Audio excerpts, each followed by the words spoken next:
Hello everybody, welcome back to another video for the day. Now we're diving right back into r/niceguystories because it's a good old story time that I've come to know and love. Before anything, you know the deal, like the video. During the video, if you would like to start a discussion on anything, leave a comment down below, and afterwards consider subscribing. Let's go! Our first story comes to us from username dnote147. Hey, another one of her stories. Of all the places to hit on someone. So, I'm not sure if this is the correct place to put this. If anyone knows a better place for this story, feel free to let me know. This literally happened yesterday afternoon in the parking lot at my local Walmart. Always at Walmart do I get these random and straight up weird encounters, lol. For context, I'm a woman and have short blue hair, like Sonic the Hedgehog blue. Imagine seeing Lapis Lazuli from Steven Universe, but with pale white skin and glasses, and that's basically me. I have even been compared to an anime character because of the way my hair is styled. Not that it's a bad thing, lol. Also, I was wearing a ring on my left ring finger. I don't usually wear jewelry due to my job,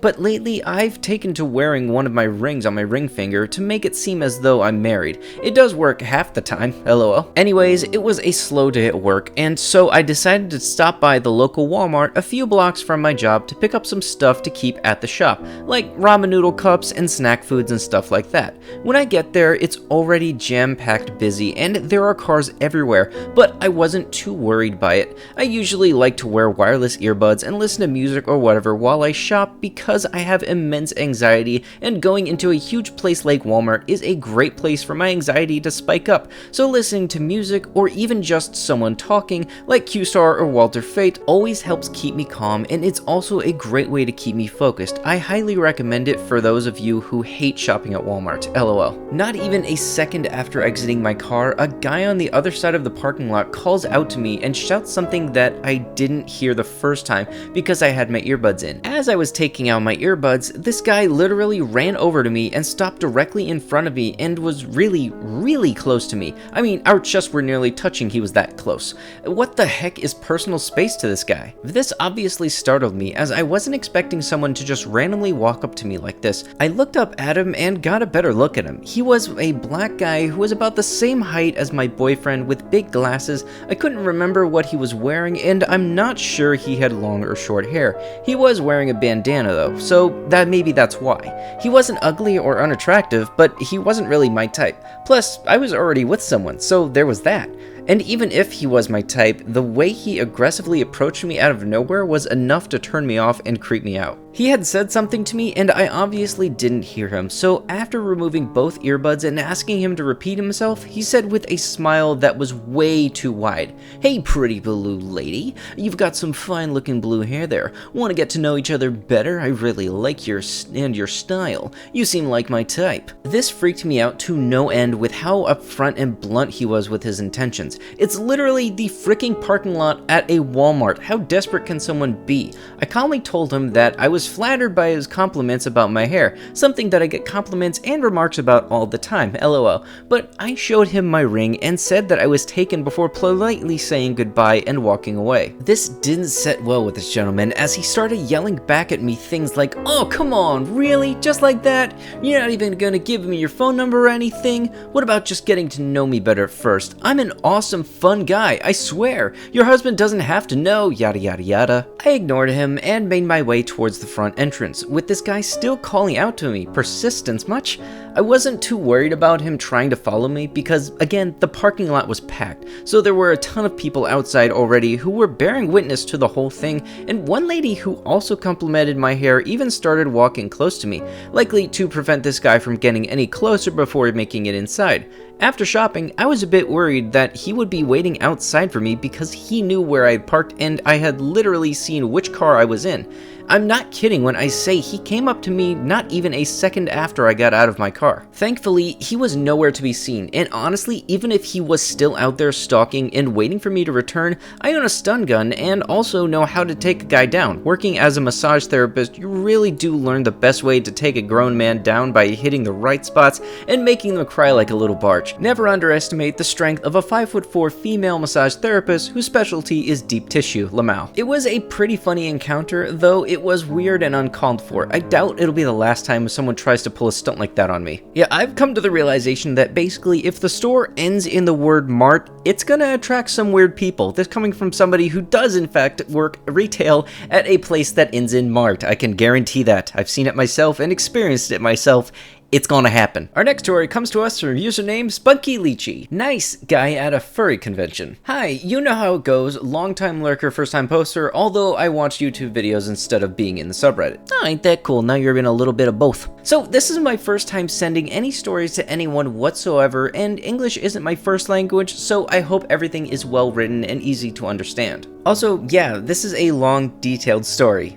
Oops. I'm a 24-year-old male-identifying person. I went to a furry convention a few months ago. This was originally written for a YouTube channel. It was actually the second conversation I've ever been to. Everything went great on the first day and night. You know these types of events. It isn't strange to hold parties at rooms or raves at night at a designated place in the hotel. Everything started on the second night of the convention. The hotel staff wasn't quite happy with how noisy room parties got the night before, so some parties were moved to specific conference rooms at the convention center of the hotel, and even the smoking area / room, since it was noise proof. I was just chilling on the smoker's room drinking and chatting, probably on my third large size can of beer, when a new person coming into the smoker's room, let's call him M, introduces himself. We were instructing newcomers to please introduce themselves, trying to emulate a classroom first day introduction of sorts. I don't remember how much time happened since he introduced himself and until this M guy approached me. This is how it went. M introduced himself to me again and asked my name. While I introduced myself, I remembered seeing him and his character Fursona before, and we had even been Facebook friends for a while. It's not that uncommon of a thing. I have a bunch of local furries added to my Facebook account, and what happens next I did not expect. After recognizing each other from Facebook, he then proceeds to tell me that actually I've been his crush for quite a while. I was on my fourth beer at the moment. I was feeling a bit tipsy, and well, I tell him I absolutely had no idea, and I make the big mistake to tell him that I'm single and open to romantic relationships. We talked for a while in the smoking area. I ended up blurting out that I have no place to sleep on Sunday night, the night after, because I was trying to save a bunch of money by waiting until Monday morning to grab a ride back home on a carpooling app. I lived in a different state. It wasn't planned, so I didn't pay an extra night at the Airbnb I was sharing at with a friend. M tells me not to worry. He calls his friends who are sharing a hotel room with him and tells them if they'd be okay with me swapping places with him. He said he'd find somewhere else to sleep that night. They agree, and it makes me feel less stressed out. M suggests we change location since the smoking area is being super loud, playing drinking games and yelling. Now that I'm reading this all over again, I remember that he took a picture of me and sent it to his roommates. Didn't think it was weird at the moment. We move near to the main stage where the rave party would be starting soon, and we sit down at a table, and this is where I start feeling uncomfortable, like super uncomfortable. He starts asking me things like, what do you like in a man, and telling me how he's super nice and affectionate and would go the extra mile for me, visit me, call me every day, make sure a lady like me is well taken care of. A small alarm goes off in my head. He said he liked me for quite a while, but he doesn't know or chooses to ignore how I identify. I'm a tall, short-haired person. I bind regularly, and I've passed as a man quite a bunch of times, and it makes me so happy, yet he decided to go on and call me girly pet names and address me as a lady. Okay. At the moment he stopped being a person of any interest to me, he then proceeded to ask about my life, like anything and everything. Me being slightly inebriated, I did tell a few things here and there about my family, my dogs, and my career. Some time passes and the rave started. A friend, let's call him B, comes to ask me if I'll go to the rave. I'm not quite the rave person, neither is B, but well, given that I have a partial fursuit, head, hand, paws, feet, paws, and a tail, one of my characters, it would be fun to dance and show off just for a few minutes. Can't do more than that since it gets hot with the head on. I agree, and M, without being asked to, puts on his head too and goes to the dance with me. Okay? It's kind of funny that he tries to chase me around to dance with him. I find some friends on the dance floor and dance with him instead. I get tired after half an hour, let B know that I'm heading back to my Airbnb, and we both make our way back where I left my stuff. M comes chasing right after me. I say my goodbyes to B and M. They're left alone together. This will be important later, and find a friend I'm sharing the Airbnb with to get an Uber back together. The next day, I headed to the artist alley early in the morning. I have a spot to sell there, pretty much like in an anime convention, but with furry merch I produced myself. Not a sight of him, luckily, till about 4 p.m. He literally comes to sit at the spare chair behind my stand, uninvited whatsoever. And the worst thing is that he smells a lot like a wet dog, no furry pun intended. He tries to pick up where we left and proceeds to ask me the same questions, to please tell him more about my life and things I like and dislike in a relationship partner. So he freaking tries to be the salesperson at my table, making some people uncomfortable when they say they're just looking. At that point, I'm tired of him. Right when I'm about to lose my marbles at his insistence, a different friend, let's call him S, comes to my table. I make him sit on the other side and proceed to make small talk. I'm praying he notices I'm being cornered by M there, but he doesn't. I can be extremely shy and things can be going wrong, and I will still not raise my voice or voice my real thoughts, and because of that, I don't do much about it besides probably sporadically ignoring M in favor to talk to S. M doesn't pick up that I'm not interested either. M stays at my table until the artist alley's closing time. At some point, I start selling my stuff cheaper since it's the last day of the con and I wouldn't like to stuff my posters back into my suitcase that had probably crumpled them beyond saving. In the last, 30 minutes before closing time, M decides to take it upon himself to sell all of my posters. He starts yelling like it was the marketplace, and God, that was freaking embarrassing. He's trying so hard. What in the heck? At least he managed to sell all my posters for dirty cheap, literally all printing price, but I didn't have to stuff them back into my suitcase. After posters sold out, he tried to help me pack up my merch. I, however, did not want him meddling with anything inside of my suitcase, given it had my clothes in there. So I packed stuff all by myself, and he waited around because he had the card key to the room that I needed it to take my stuff up to the room. Once in the room, I met who would be my roommates. It turns out I knew one of them, like personally, a good guy, met him back home. The other guys were super nice. I even got commissioned by one of them. It made me happy that I was going to be safe in the room that night, or so I thought. I wanted to have dinner with B and some other friends that night. It was a long day, so I just wanted to take a shower before going to eat dinner. I asked my roommates if it was okay if I borrowed the shower, and they were pretty okay with it. But heck, I was absolutely creeped out that M stayed behind. I'm freshly out of the shower and it's just the two of us in the room. I'm starting to get what he wants, at least I'm suspicious. He asks me what plans I have for the night, and I tell him I'm meeting up with friends to have dinner, so I just grab my stuff and leave. He leaves right after me. He follows me to the lobby in hecking silence. The friends I'm having dinner with aren't in the lobby yet, so I decide to make my way over to where some other friends are gathered, make small talk until B and the others arrive. M stays for a while just next to me for a few minutes, not saying anything, and then just leaves. I'm so relieved. B and friends arrive. We go get tacos. I'm back at the hotel and make my way to the smoking area to make some small talk with people I just met yesterday there. Furries are usually very, very friendly. He texts me asking where I am. It's around 12 a.m. and I tell him I'm just chatting with some people. Then he gets pissy that I'm talking to other people and not coming to hang out with him. He asked me to come to where he was, but no way in heck I'm going there alone. At the end of the day, he still has the key card, as I forgot to ask for it. I mean, he was going to swap places with me, and he would sleep somewhere else. At around 1:30 a.m., I tell him I'm ready to go to the room. If he could please hand me the key card, he doesn't. He instead comes along with me. I am thinking the worst. It's late, his roommates aren't in the room yet, yikes. He asks me where I want to sleep, and there's 2 double beds, so 2 people would be sleeping on each bed. I pick one of the left corner facing the wall. I don't like sleeping near windows for reasons. M makes a snarky remark telling me that a straight guy would be sharing that bed with me and it's dangerous, that I should share a bed with him, a nice bi guy instead, him. So he's sleeping in the room. He lied to me about finding somewhere else to sleep. I tell him I'm okay with sleeping on that bed, sharing with a straight guy who was not expressed any interest in me, at least that much I knew. He said it was okay, he was going to respect that. Yeah, sure. He sits on the bed next to me, tried his awkward talk again, he even pet my head and called me cute girly names. Oof. The rest of his roommates arrive at 2 a.m. and one of them ends up sleeping on the floor. M makes the remark that he would never let a lady sleep on the floor. I did mention I was okay with sleeping on the floor before since I was already crashing in their room for free. Everyone gets ready to sleep and I expect M to switch beds.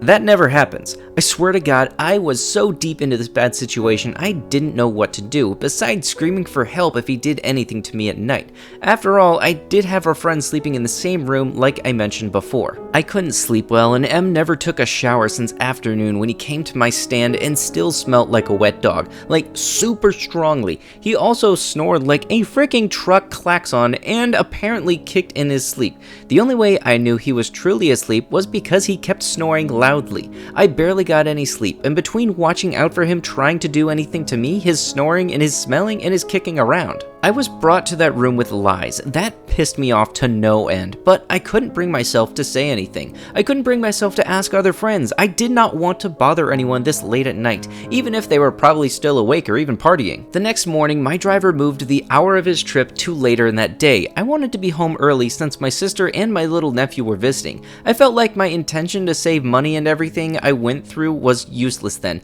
I endured this guy's antics for nothing. I could have left on Sunday night, never accepted his generous offer. I ended up buying a bus ticket back and paying a ton for an Uber to bring me to the bus station, and the hotel was far away and it was at least 30 minutes drive. After the con, he still messaged me on Facebook to my annoyance. I was definitely ignoring the guy. I told B all about it a few days later. He told me something that disgusted and horrified me to no end. M told B after I left that he was planning on doing the do with me and talking about it so proudly, and apparently B wasn't the only person he bragged about it to. I in no way or form suggested I was going to let him have his way. He was planning to have his way with me. He tried to set the mood for it more than once. He talked about how nice of a boyfriend he was to the point where it was super annoying, yet his freak boy butt wanted to screw, and then he spread this rumor to more than one person, tainting my image in the community. I am no piece of butt anyone can use as they please. He thought I was an easy frick, as if he was nice enough to me. LMAO, it pissed me off so freaking much. Don't get me wrong, this community has a lot of super nice people. I took the room offer as a selfless act of kindness.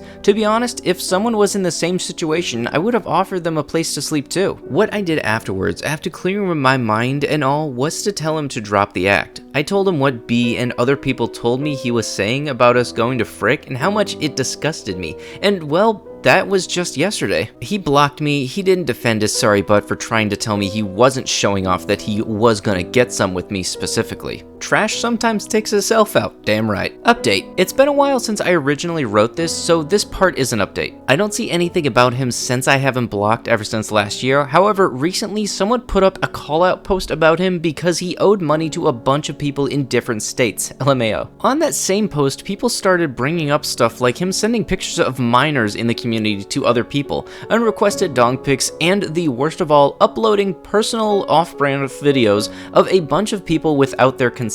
Alright, that one's actually a federal crime. I really dodged a bullet back then, and I'm glad more people know he's a piece of trash. I just want to put this out there for anybody who is considering going to a convention such as the Furry convention, like the one in this one, Otakon, Katsucon, Magfest, I don't know, those are just the local ones for me. Do not let this be the generalization for the conventions. There are a lot of amazing people there who are just there to enjoy the culture of it all and enjoy the experience of going to those things. They're not there just to hook up. That's it. Nobody's there just to hook up, really. I can guarantee you there's still gonna be some weird people, but that comes with any type of crowd. Like the guy that fell asleep on me at MagFest 2019. I still hate you. Wait, no, it wasn't MagFest. It was Otakon, I think 2018. Still hate ya. And for anybody in general, if you have a situation like this that you think is starting to come up, try to talk it over with a friend. Like, talk it with a close friend, not a mutual friend, a close friend, so they can give you their perspective on the situation. I'm not a guaranteed safety measure on this, but I'm just saying this as what I would do if I was in your type of situation. I would talk to a close friend that is not a mutual friend. Life is rough, and there are some weird people in it, so you always gotta be at least a little bit cautious. But nonetheless, do not let that cautious feeling stop you from enjoying the event that you're going to, or just enjoying living life in general. You got friends who will hear you out, don't worry, you definitely have them. Even if you might not think you do, you probably have at least 2 or 3. And with that, that is going to have to be it with the video. If you would like what you had seen, be sure to like the video, comment down below what you liked about the video and start up a good discussion, and consider subscribing to the channel for future videos and turning on that bell notification for when they get uploaded. I'll be sure to see you guys in the next one. Thank you so much for watching, and bye bye.